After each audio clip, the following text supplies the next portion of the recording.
नमस्कार मित्रांनो, स्वागतम घरोघरी मातीच्या चुली या मालिकेच्या आजच्या भागामध्ये आता पुण्याचा जो काही इव्हेंट होणार आहे, तर आता तो जो काही त्या इव्हेंटचा माणूस आहे तर तो मात्र तिकडे आता जानकीकडे येतो आणि जानकीला म्हणतो की जो काही इव्हेंट होणार होता पुण्याला, तर त्याची फाईल मला हवी आहे, मी तिकडून त्या कंपनीतून आलेला आहोत. त्यावर आता जानकी म्हणते की तुम्हाला फाईल हवी आहे का, ॲक्च्युली मला माझ्या बॉसला विचारावं लागेल. म्हणून जानकी लगेच आता मकरंदला फोन करते आणि मकरंद काही फोन उचलत नसतो, कारण तो अजूनपर्यंत तसाच जो हा नशेमध्ये गाढ झोपलेला असतो. आता त्याचा फोन इतका वाजतो, जानकीने बरेचसे काही कॉल त्याच्या कॉलवर केलेले असतात, परंतु एकही कॉल तो रिसीव्ह करत नाही. तेव्हा आता जानकी त्या माणसाला म्हणते की सॉरी सर, फोन काही उचलत नाही, त्यामुळे मी सरांच्या कॅबिनमध्ये पाहते की ती फाईल त्यांनी कुठे ठेवलेली आहे. म्हणून जानकी आता स्वतः माणसाला बाहेर बसायला सांगते आणि ती फाईल शोधायला आता इकडे मकरंदच्या कॅबिनमध्ये येते. तेव्हा आता जानकी ती फाईल तेथे उचकत असते आणि तेव्हा मात्र आता एक फाईल ती हातामध्ये घेते आणि त्याच फाईलमधून आता तिचा जो फोटो आहे त्या फोटोवर जे काही ह्या मकरंदने आय लव्ह यू जानकी असं लिहिलेलं असतं, तोच फोटो नेमकं आता खाली पडतो. तेव्हा आता तो फोटो खाली पडताना जानकी पाहते आणि तो फोटो ती बघते, माझा फोटो, आणि ते पण मकरंदच्या कॅबिनमध्ये. मात्र आता जानकीला खूप मोठा प्रश्न पडतो की माझा फोटो इथे कशाला काय करत असेल. तेव्हा आता जानकी पाहते तर काय, त्यावर आय लव्ह यू जानकी असं लिहिलेलं आहे. मग नक्की हा सगळा काय प्रकार आहे हे मात्र आता जानकी पाहायला सुरुवात करते. तेव्हा आता जानकीला खूप टेन्शन येतं आणि ती विचार करते की मकरंदने असं का लिहिलं असेल, नक्की मकरंदच्या मनामध्ये काय आहे. तुम्ही पहिल्यांदा जेव्हा इंटरव्ह्यूला आले होते तेव्हा मात्र त्याने मला जॉब ऑफर केला होता आणि आता त्याने मला सहजपणे नोकरी सुद्धा दिली आणि ऑफिसमध्ये जेव्हा मी आले तेव्हा मात्र अगदी त्याने मला सरप्राईज देत माझं वेलकम केलं आणि फुलांचा बुके देऊन माझं वेलकम केलं. तर आणि त्यानंतर मात्र तो मला सिनेमाला घेऊन गेला आणि कामाचं काय विचारलं होतं तर अगदी ते होतच राहतील असे तुम्हाला म्हटला आणि त्याच्या फ्लॅटमध्ये राहण्यासाठी तुम्हाला अगदी जबरदस्तीने रिक्वेस्ट सुद्धा करत होता. आता मात्र जे काही आता मकरंद तिच्या पुढे पुढे करण्याचा प्रयत्न करत होता ते सगळं काही जानकीला प्रत्येक घडलेला प्रसंग आठवतो आणि त्याने जे काही माझ्या बर्थडेचं प्लॅनिंग केलं होतं ते सुद्धा आता जानकीला सर्व काही किती अगदी त्याने तयारी केली होती हे सर्व तिला आठवते. आणि याच बर्थडेच्या दिवशी तो मला महागडा नेकलेस सुद्धा देत होता. म्हणजे हे जे काही मकरंद करत होता ते सगळं काही ठरवून करत होता. तर हे जानकीच्या आता सगळं काही लक्षात येते. आता एका फोटोमुळे जानकी समोर आता मकरंदचं सत्य येतं, म्हणजे मकरंदच्या मनामध्ये माझ्याविषयी काही आहे का, त्यामुळे नाही. आता जानकी हे जे काही आहे तर ते मकरंदशी बोलल्याशिवाय तुला काही कळणार नाही. म्हणून जानकी आता ते सगळं काही अगदी विचारण्यासाठी मकरंदच्या घरी जायचं ठरवते. त्यानंतर मात्र आता इकडे जे काही ऋषिकेशचे मालक आहे तर ते मात्र नानासाहेब रणदिवे यांच्या घरी येतात आणि नानासाहेब रणदिवे घरी आहात का असे दरवाजातून विचारतात. तेव्हा मात्र नाना म्हणतात की कोण आहे, पाटील अहो या ना. तेव्हा आता नाना मात्र सुमित्राला म्हणतात की अगं चहा ठेव, कारण पाटील साहेब आलेले आहे. तर पाटील म्हणतात की हे बघा नानासाहेब, अहो मी येथे चहा वगैरे घ्यायला आणि बसायला नाही आलो. तेव्हा आता नाना विचारतात की नक्की काय झालं ते सांगा. तेव्हा आता लगेच तो पाटील आहे ते सांगायला सुरुवात करतात, अहो जे काही नुकसान झालेलं आहे माझं तर ते तुमच्या पोरामुळे मी उद्ध्वस्त झालो. आता जे काही झालेला प्रकार आहे तर ते पाटील सर्व काही सांगायला ठरवतात आणि हे नुकसान माझ्या मुलामुळे झालेले आहे म्हणून ऋषिकेशवर आता हा आरोप होत असतो. आणि ज्या गोडाऊनमध्ये नानासाहेब मी काम करत होतो गोडाऊनला मात्र काल आग लागली आणि त्या आगीमध्ये मात्र सगळं काही जळून खाक झालं आणि त्याची नुकसान भरपाई म्हणून आता त्या गोडाऊनचा मालक माझ्याकडून 10 लाख रुपये मागतो. त्या मालकाला मी 10 लाख रुपये कुठून देऊ आणि ह्या सगळ्याला मात्र तुमचा मुलगा ऋषिकेश जबाबदार आहे, त्यानेच आता हे सर्व केलेले आहे आणि त्यानेच आग लावली. आता हे ऐकल्यानंतर मात्र सर्वांना एक प्रकारचा मोठा धक्का बसतो.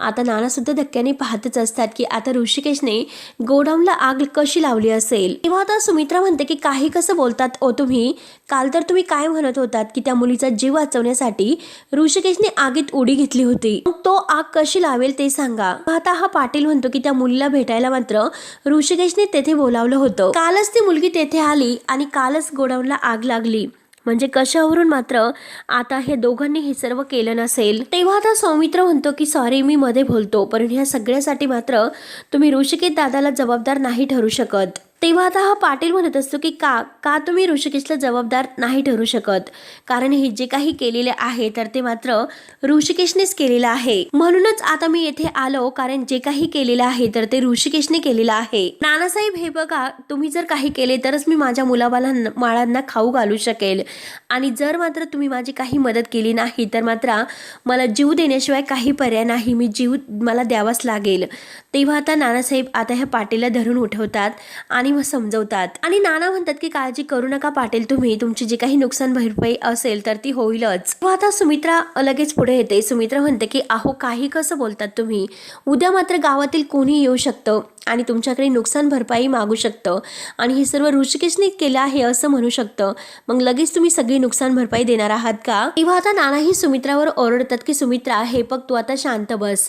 येथे जे काही तुझ्या मुलाने हे पराक्रम करून ठेवलेले आहेत तर ते मला निस्तरायचे आहेत, आणि आता दारात आलेल्या माणसाला आपण असं मागं पाठवायचं, त्याला मदत करायला नको का? तेव्हा आता नाना पाटलांना म्हणतात की हे बघा, तुम्ही काही काळजी करू नका, मी बघतो काय करायचं आहे ते. त्यानंतर आता इकडे जानकी मकरनच्या घरी येते मकरनला जाब विचारण्यासाठी. मकरन अजूनपर्यंत आता त्या रूममध्येच बेडवर झोपलेला असतो, आणि आता जानकी त्याला फोन लावते, परंतु त्या रूममध्ये मात्र त्याचा फोन वाजत असतो, म्हणून जानकी आता तेथे येणार असते. आता रूममध्ये जेव्हा येते तर जानकी पाहते तर काय, जानकीला एक जबर शॉक बसलेला असतो.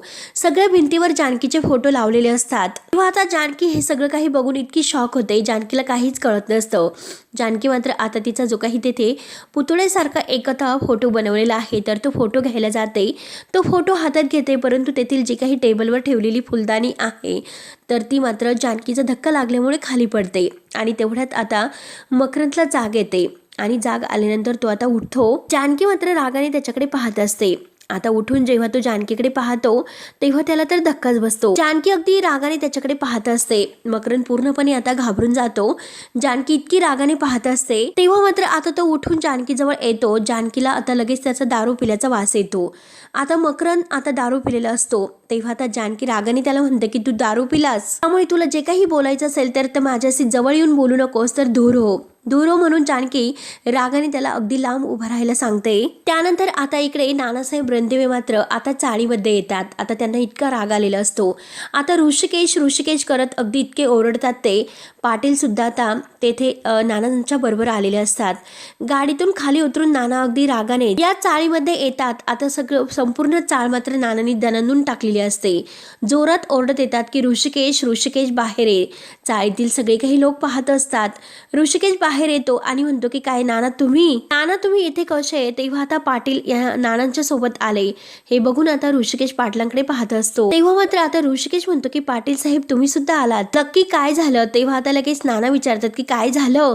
अरे स्वतः जे काही केलं आणि वर विचारतो की काय झालं? जे काही करून सवरून मोकळा झाला आणि उगाच काही केले नाही असं आव मात्र आणू नकोस. तेव्हा आता ऋषिकेश म्हणतो की मला खरंच काही कळाले नाही. तेव्हा नाना म्हणतात की खरंच ऋषिकेश तुला काही कळाले नाही का? आता नाना इतके भडकलेले असतात की अरे जेथे जाशील तर तेथे माझ्यासाठी खड्डा खाणूनच ठेवतो. अरे माझा नाईलाज झाला म्हणून तुला जाब विचारण्यासाठी मला येथे यावं लागलं. आणि काय रे मोठ्या तोऱ्यात तू घर सोडून निघाला होता आणि जाताना मात्र काय म्हणाला होता की मी स्वतः सिद्ध करून दाखवेल काहीतरी. मग आता हे सर्व काय झाले? तू जे काही वागतो ते सगळं काही चुकीचं करतो. अरे हेच केलं तू, यांचं गोडाऊन जाळलं, 10 लाखांचं नुकसान केलं तू. अरे आता मात्र ते माझ्याकडे नुकसान भरपाई मागतात, मग काय करायचं? अरे तूच सांग मग मी काय करायचं? द्यायचे का त्यांना ते पैसे? मग आता हेच करायचं. अरे तुझी आई तर सांगत होती की तो काहीतरी काम करतो, तेव्हा मला तर असं वाटलं होतं की तू नक्की सुधारशील, म्हणून काहीतरी करून दाखवशील, पण नाही, तू तर बापाला अगदी देशधोडीलाच लावायला निघाला असंच मला आता वाटतंय. तेव्हा आता ऋषिकेश सगळ्यांकडे पाहतो. सगळे लोक आता हे तमाशा पाहत असतात.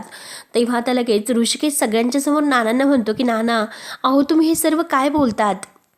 रागानेच नाना म्हणतात की हो मी बरोबर बोलतो, कारण स्वतःच्या पायावर उभं राहणार आहेस असे तू म्हणाला होतास, मग तू असं लोकांचे नुकसान करून स्वतःच्या पायावर उभं राहणार आहेस का?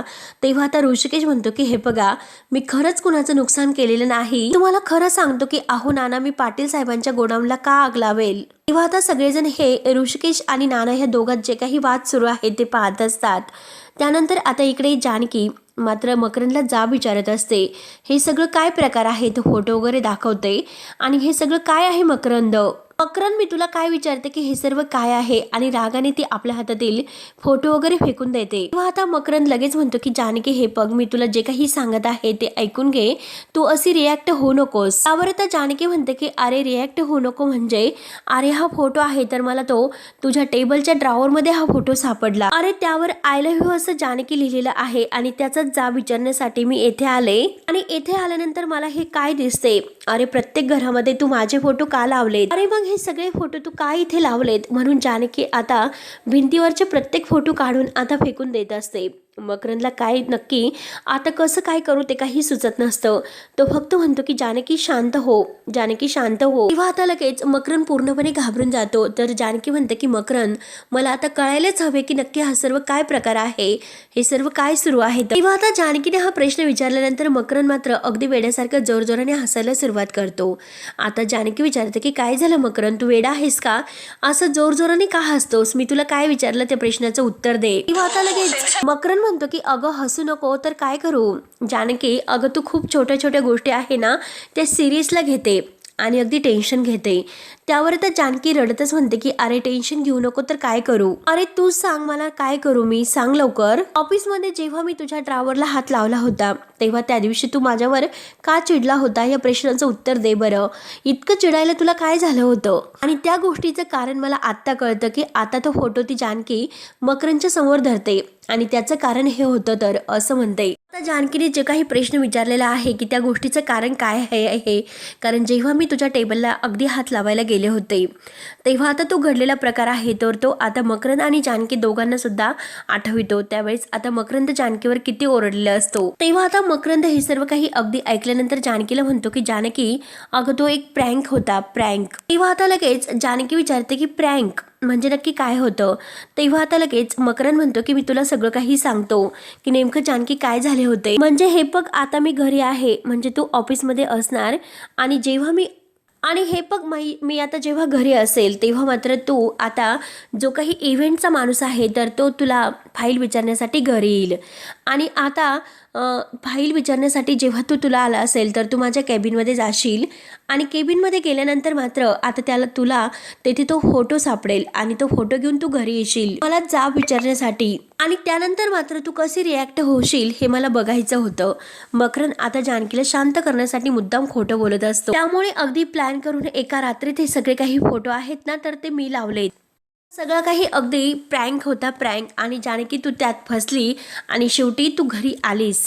अगं जानकी खरंच तू फसली म्हणून आता जानकी त्याच्याकडे रागाने पाहत असते. त्यानंतर आता इकडे दुसरीकडे ऋषिकेशवर जे काही आरोप होतात तर ऋषिकेश सांगत असतो हे बघा नाना, अहो ज्या माणसाने मला अगदी अडचणीच्या वेळेस मदत केली, अगदी अडचणीच्या वेळेस मला काम दिलं, आणि त्याच माणसाचं नुकसान मी का करेल. आणि हे बघा नाना, मला आग लागली हे माझ्या नंतर लक्षात आले, कारण मला फोन देण्यासाठी आलेली जानकी मात्र त्या आगीमध्ये अडकली म्हणून मी आता त्या आगीमध्ये उडी मारली होती. एवढंच झालं होतं, बाकी खरंच नाना मला काही माहिती नाही की तेथे आग कशी लागली आणि बाकी गोडाऊनला आग लागली याचा खरंच माझ्याशी काही संबंध नाही, मी काही केलेले नाही. तेव्हा आता पाटील म्हणतात की हे बघ गोडाऊनची जबाबदारी ही तुझ्यावर होती. तेव्हा लगेच ऋषिकेश म्हणतो की हे बघा आग मात्र मी लावली हे असं म्हणू नका. तेव्हा आता पाटील म्हणतात की अरे गोडाऊनची जबाबदारी ही तुझ्यावर होती, मग तू नुकसान भरपाई द्यायला नको का. आणि पाटील परत नानासाहेबांजवळ धावत येतो आणि नानासाहेबांना म्हणतो की तुम्ही बोला. तेव्हा आता नाना हे पाटलांना शांत राहायला सांगतात. तर ऋषिकेश म्हणतो की नका काही बोलू, आणि तेवढ्याच चाळीत एक माणूस आता लपून बसलेला असतो.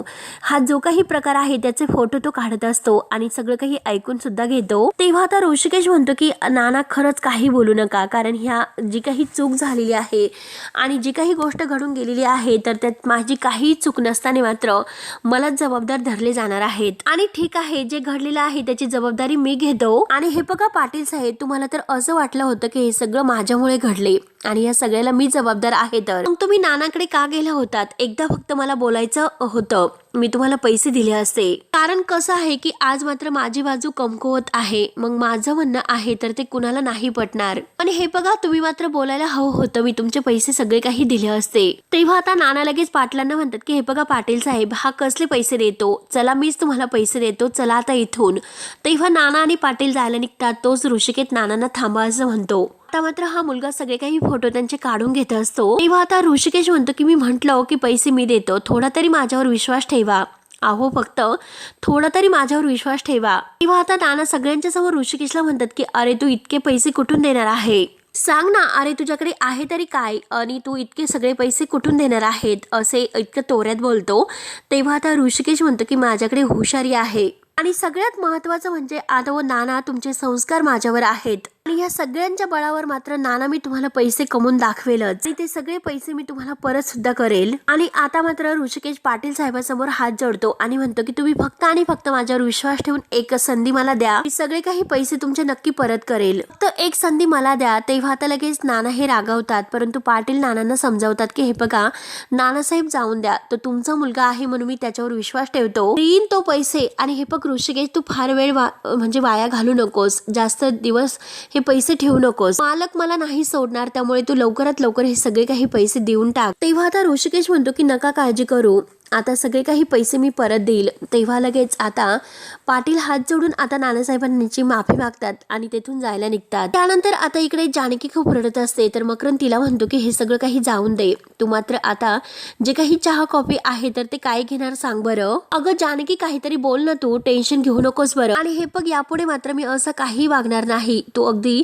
निश्चितपणे राहा बरं, आणि हे सगळं काही तू अगदी स्पोर्टिंगली घे. तेव्हा आता जानकीला खूपच राग येतो. जानकी म्हणते की काय हे सगळं काही अगदी स्पोर्टिंगली घेऊ मी, काय बोलतोस मकरंद, तुला कळते का. तेव्हा आता मकरंद म्हणतो की हे बघ मला माहिती आहे की मी अति केलं, पण यापुढे मात्र मी असं नाही करणार, माझं ऐकून तर घे. तेव्हा आता लगेच जानकी रागाने ओरडते, मला एक्सप्लेनेशन नकोय. तेव्हा आता मकरंद म्हणतो की माझी चूक झाली. तेव्हा आता जानकी विचारते की हा तुझा जो काही प्रँक आहे का, जे काही खरं आहे ते न समजण्या इतकी मी बावळट नाही, मूर्ख नाही मकरंद इतकी, त्यामुळे तू आता शांतच राहा, म्हणून जानकी त्याला इनपसं ओरडते. आणि आता मात्र यापुढे मी तुझ्यासोबत काम करू शकत नाही, असे आता जानकी त्याला स्पष्ट शब्दात उत्तर देते. तेव्हा आता जानकी जोरात ओरडते की माझा हात सोड. तेव्हा आता मकरंद तिचा हात धरतो आणि म्हणतो की खरंच अगं जानकी, मी आता अगदी ठरवून हा प्लॅन केला होता, अगदी तुला यात माझा काही दोष नव्हता, तू इतकं हे सर्व काही अगदी सिरियसली घेऊ नको, ही फक्त एक रिॲक्शन होती. तेव्हा आता जानकी इतकी भडकते आणि कसली रिॲक्शन, कसला प्रँक, काय बोलतोस तू, सगळं काही तुझा प्रँक आहे आणि तू मला हे सर्व सांगशील, मी तुझ्यावर विश्वास ठेवेल, इतकं सोपं वाटतं का तुला, ते मूर्ख वाटले का मी तुला. म्हणून जानकी आता खूप भडकलेली असते आणि हे जे काही आहे ते सगळं काही तू मुद्दाम केलेलं आहे, कारण तुझ्या मनामध्ये काहीतरी आहे आणि खरंच अरे तू मूर्ख नाही तर मी मूर्ख आहे, कारण तुझ्या मनात नक्की काय होतं हे मला नाही कळाले. आणि जानकीला आता स्वतःचा इतका राग येतो की कशी मी इतकी मूर्ख आहे की मला हे सर्व खरंच कळाले नाही की तू हे सर्व मुद्दाम करतो म्हणून जानकी आता खूप रडत बेडवर बसते. तेव्हा आता लगेच हा मकरंद मात्र तिला म्हणतो की जानकी हे बघ, आणि तो तिला खांद्यावर हात ठेवायला जातो. जानकी इतकी भडकते की हे बघ तू मला टच सुद्धा करू नकोस, माझ्यापासून तू लांब राहायचं. त्यानंतर आता इकडे दुसरीकडे नानाही जायला निघतात. ऋषिकेश नानांना म्हणतो की नाना थांबा तरी. तेव्हा आता ऋषिकेश नानांना म्हणतो की हे बघा नाना, अहो तुम्ही जा विचारायला जरी आलात ना, पण जेव्हापासून मी घर सोडलं तेव्हापासून तुम्ही पहिल्यांदा घरी आलात, त्यामुळे नाना प्लीज घरामध्ये चला, निदान पाणी तरी घ्या. तेव्हा आता नाना रागाने ऋषिकेशकडे पाहतात आणि म्हणतात की मला तुझ्या हातचं पाणी सुद्धा प्यायचं नाही. तेव्हा आता चाळीतील सगळे काही लोक मात्र आता यांचं जे काही सुरू आहे तर ते पाहत असतात. ऋषिकेश आता नानांना म्हणतो की थांबा नाना, माझ्या हातून तुम्हाला पाणी सुद्धा प्यावंसं वाटत नाही, एवढा मोठा गुन्हा मी केलेला आहे का नाना म्हणून तुम्ही माझ्याशी असं वागतात, सांगा नाना की मी असं काय गुन्हा केलेला आहे म्हणून तुम्ही माझ्याशी बोलत नाही. तेव्हा मात्र आता लगेच नाना म्हणतात की हे बघ मला तुझ्याशी एकही शब्द बोलायचा नाही, मला असं वाटलं होतं की हे सगळ्या काही धकाधकी जीवनातून तुझं डोकं आत्ता तरी टाळ्यातून येईल, म्हणजे तू सुधारशील, पण नाही, तू फक्त आणि फक्त मला मान खाली घालायला लावू शकतो, इतकंच मात्र खरं आहे. तर तेव्हा आता ऋषिकेश नानांना म्हणतो की प्लीज तुम्ही असं बोलू नका. हे बघा नाना, तुमच्या आणि आईची दोघांची सुद्धा शपथ घेऊन सांगतो की जे काही घडलेलं आहे त्यात खरंच माझी काहीही चूक नाही म्हणून. आणि हे बघा नाना, तुम्हाला तर चांगलंच माहिती आहे की जर एखादी गोष्ट मी काही केली असेल, जी काही चूक माझ्याकडून झाली असेल तर ती मात्र मी मान्य करतो, परंतु नाना माझ्यावर विश्वास ठेवा, खरंच यात माझी काहीही चूक नाही. आणि हे बघा नाना, खरंच मी तुम्हाला सांगतो की तुम्हाला कधीही दुखवायचं नव्हतं. तेव्हा आता नाना एक एक पाऊल पुढे टाकत असतात आणि ऋषिकेशचंही ऐकून घेत असतात. नानांना मात्र आता खूप असे रडू सुद्धा येत असते, डोळ्यामध्ये अश्रूंच्या धारा वाहत असतात, पण तरी सुद्धा ते स्वतःला शांत ठेवतात. ऋषिकेश म्हणतो की हे बघा नाना, या अगोदर सुद्धा जे काही चुका माझ्याकडून झालेल्या आहेत त्या सर्व मला मान्य आहेत आणि त्या चुकांसाठी मात्र मला माफ करा असं सुद्धा मी नाही म्हणणार तुम्हाला, कारण तुम्ही जे काही म्हणतात त्या पात्रतेचा मी खरंच कदाचित नसेल, परंतु नाना, मला ह्या जानकीच्या सोबत राहून मात्र तिच्यामुळे एक गोष्ट मात्र नक्की मला कळाली. कारण तिने मला जे काही सांगितलेलं आहे की आपले आई वडील जर असतील तर त्यांची किंमत करायला आपण शिकवावी. आणि हे बघा, कदाचित आजपर्यंत मी नाना तुमची किंमत केली नसेल, तुम्ही जे काही सांगितलं ते मी ऐकलं नसेल, परंतु यापुढे मात्र असं नाही होणार. आजपर्यंत नाना मी जे काही वागलो त्यामुळे तुम्हाला खूप राग आला असेल आणि जे काही माझ्याकडून चुका झाल्या त्याबद्दल राग येणं हे साहजिकच आहे. नाना, माझ्यामुळे तुमची मान खाली जाईल असं मी कधीही नाही वागणार.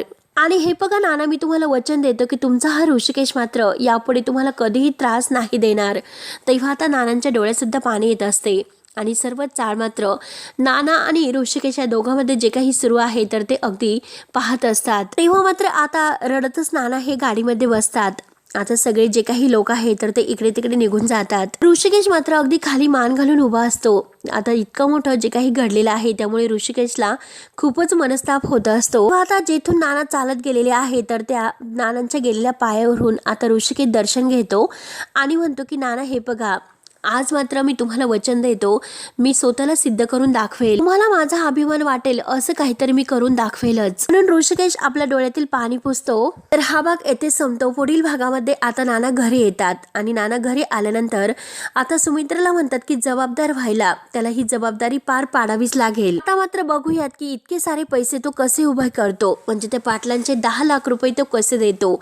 सुमित्राला आता खूप टेन्शन येते. तेव्हा मात्र आता इकडे मकरंदला सर्व काही तो माणूस येऊन सांगतो, ते फोटो वगैरे दाखवतो आणि आता मकरंद म्हणतो की जर असं असेल तर त्याला ते पैसे जमवता येऊ नये म्हणून मी काहीतरी प्लॅन आता करतोच, मला करावाच लागेल.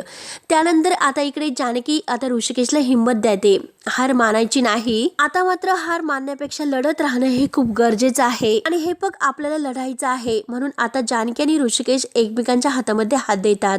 सारंग सुद्धा आता तिथेच असतो. तेव्हा आता जानकी आणि ऋषिकेश एकमेकांच्या हातामध्ये हात देऊन लढायला तयार होतात. तर मित्रांनो, आता पुढे काय होतं हे बघण्यासाठी मात्र आता आपल्या चॅनलला नक्की सबस्क्राईब करत राहा. धन्यवाद.